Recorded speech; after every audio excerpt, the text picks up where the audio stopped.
अस्सलामुअलैकुम दोस्तों, welcome to my YouTube channel come to learn. अॼु आउं जंहिं टॉपिक ते मुंहिंजे साम्हूं हाज़िर आहियां उहा टॉपिक आहे प्रोकैरियोटिक ऐं यूकैरियोटिक सेल। सभ खां पहिरियों हलूं था पंहिंजी टॉपिक जी तरफ़। हिन टॉपिक जा जेके ऑब्जेक्टिव्स आहिनि उहे आहिनि त what is prokaryotic cell, prokaryotic cell छा आहे, उन खां बाद में what is eukaryotic cell, eukaryotic cell छा हूंदो आहे, ऐं difference between prokaryotic and eukaryotic cell. ऐं प्रोकैरियोटिक यानी यूकैरियोटिक सेल जे विच में जेको डिफरेंस आहे, मेजर डिफरेंस, उहो असीं हिन वीडियो में डिस्कस कंदासीं।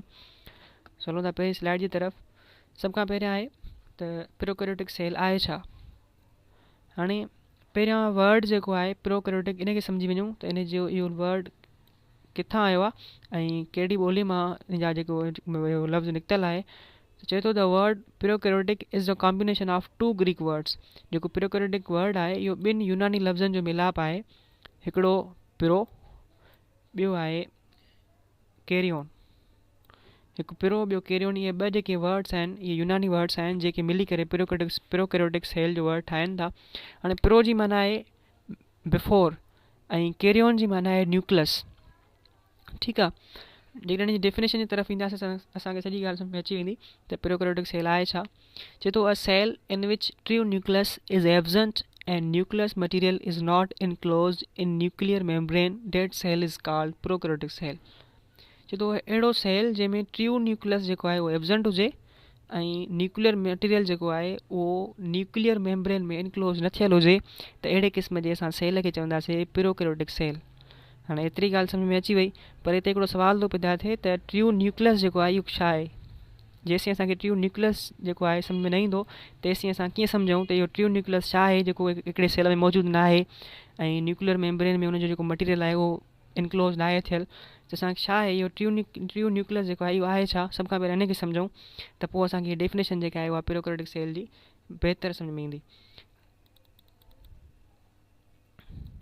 हाणे हीअ तस्वीर आहे हिकिड़ो यूनिसेल्युलर ऑर्गेनिज़म जी तस्वीर आहे, इनविजिबल ऑर्गेनिज़म आहे। त उनजे हिकिड़े सेल जी इहा तस्वीर आहे, हिकिड़े सेल वारे जानदार जे हिकिड़े सेल जी तस्वीर आहे। हाणे इन में ॾिसो त जेको आहे सो हीअ त सॼो हिकिड़ो सेल आहे। ठीकु आहे, हीअ सॼो हिकिड़ो सेल आहे, पर इन सेल में अंदरि कंहिं बि क़िस्म जो असांखे न्यूक्लियस नज़र नथो अचे, न सेंटर में आहे न वरी कंहिं साइड में आहे। हीअ सॼो जेको मटीरियल नज़र तव्हांखे अचे थो पियो इहो सेल जो मटीरियल आहे, न्यूक्लियस जेको आहे असांखे नज़र अचे ई कोन पियो, अचे नथो। ठीकु आहे। हाणे इन में जेके विच में तव्हां इहे धागे मां जेका बनावट ॾिसो था पिया, हीअ जेका फाइबर्स लाइक जेका स्ट्रक्चर आहे, हाणे इहा जेका आहे इहा DNA आहे, ऐं सॼी जेको आहे इहो DNA आहे।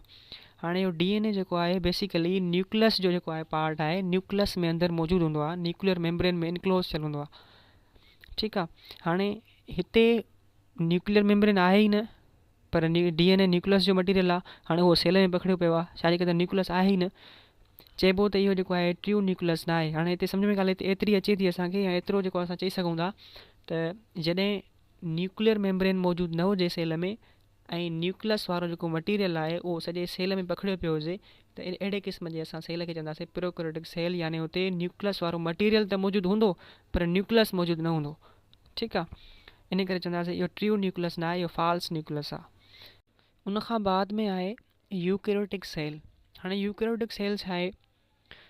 The word eukaryotic is the combination of two Greek words, eu means true and karyon means nucleus।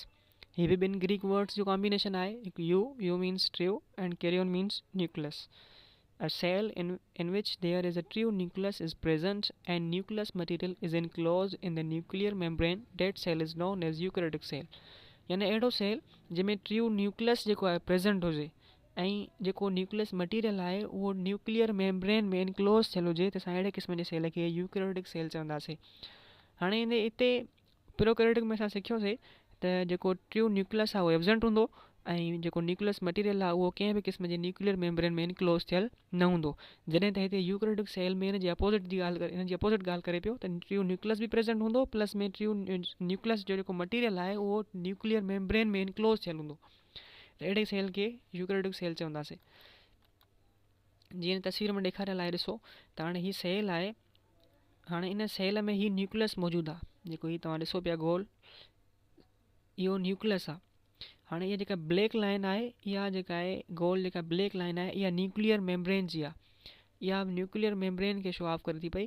त हाणे ॾिसो जेको हे जेके धागे में स्ट्रक्चर आहे फाइबर लाइक स्ट्रक्चर, इहा हीअ जेका ॾिसो था पिया अंदरि जेका हिन में मौजूदु आहे हीअ सॼी इहा फाइबर लाइक स्ट्रक्चर जेका आहे इहा सॼी जेका आहे DNA आहे, सॼो DNA आहे। हाणे इहो ॾिसो इनक्लोज थियल आहे हिन न्यूक्लियर मेम्ब्रेन में, यानी जेको न्यूक्लियस जो मटीरियल आहे उहो न्यूक्लियस में ई मौजूदु आहे, सेल में ॿाहिरि मौजूदु न आहे। ठीकु आहे, चइबो त इहो ट्रू न्यूक्लियस हिते प्रेज़ेंट आहे हिन सेल में। त अहिड़े क़िस्म जे सेल खे असां चवंदासीं यूकैरियोटिक सेल। ठीकु आहे, उनखां बाद में अचूं था हिन जे डिफरेंसिस ते। त यूकैरियोटिक ऐं प्रोकैरियोटिक सेल में ॿियो मेजर डिफरेंस कहिड़ो आहे, सो हलूं था अॻी स्लाइड जी तरफ़। उनखां बाद में ही कुझु मेजर डिफरेंस आहे प्रोकैरियोटिक सेल्स ऐं यूकैरियोटिक सेल्स जे विच में।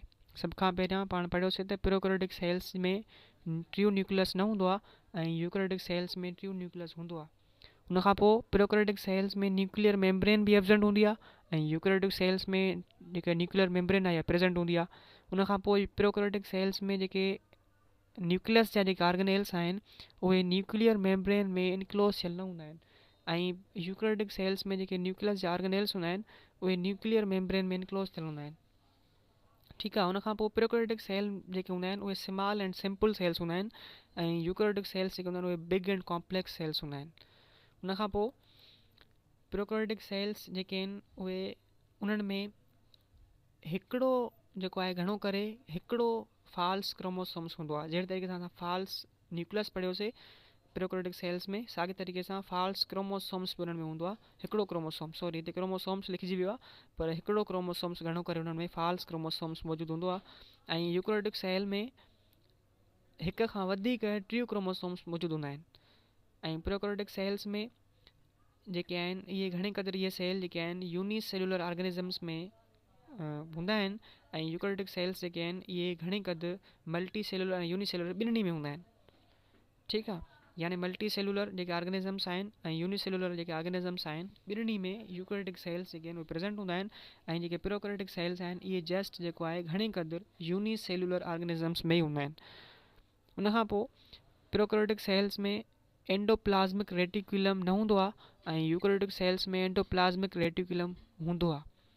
प्रोकैरियोटिक सेल्स में राइबोसोम्स नंढड़ा हूंदा आहिनि ऐं यूकैरियोटिक सेल्स में राइबोसोम्स वॾा हूंदा आहिनि। उनखां पोइ जेके वैक्यूल्स आहिनि उहे प्रोकैरियोटिक सेल्स में न हूंदा आहिनि ऐं यूकैरियोटिक सेल्स में वैक्यूल्स जेके आहिनि उहे हूंदा आहिनि। पाण तस्वीर में पोइ ॾिठोसीं। उनखां पोइ प्रोकैरियोटिक सेल्स जी जेका साइज़ हूंदी आहे उहा 1 to 10 माइक्रोमीटर हूंदी आहे ऐं यूकैरियोटिक सेल्स जी जेका साइज़ हूंदी आहे उहा 1 to 10,000 माइक्रोमीटर ताईं हूंदी आहे। सो उमेदु आहे त तव्हांखे वीडियो सम्झ में आयो हूंदो। इंशाअल्लाह ताला वरी मुलाक़ात थींदी पंहिंजी अहिड़े क़िस्म जे कंहिं ॿी टॉपिक सां गॾु। तेसिताईं जे लाइ अल्लाह हाफ़िज़।